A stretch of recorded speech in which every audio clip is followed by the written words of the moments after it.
Some people don't believe loneliness exists. They hear the word, but they don't really understand it.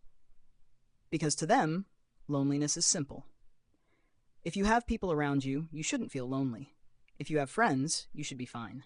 If you're not physically alone, then what's the problem? And from the outside, that logic makes sense. But loneliness isn't about how many people are around you. It's about how connected you feel to them. You can be surrounded by people and still feel like no one really knows you. You can talk every day and still feel like you can't say what actually matters. You can have friends and still feel like you're going through everything alone. Because loneliness is not physical, it's emotional. Psychologists describe loneliness as the gap between the connection you have and the connection you need. And that gap is invisible. You can't always see it from the outside.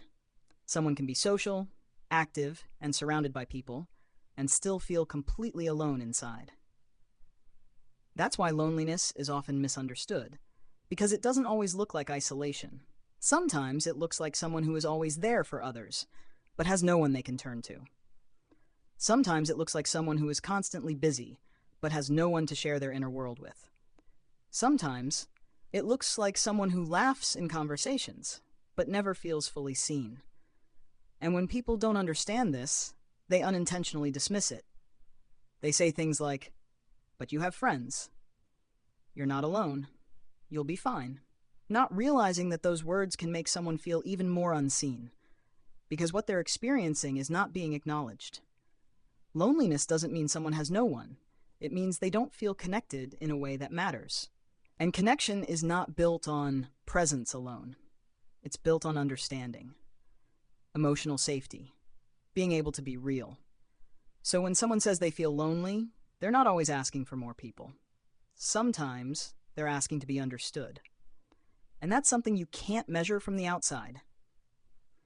If you've never felt this kind of loneliness, that doesn't mean it isn't real. It just means you haven't experienced it.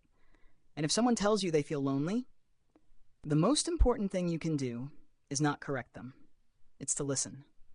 Because loneliness is not always visible, but for the person experiencing it, it's very real. Find your spark. Find your people.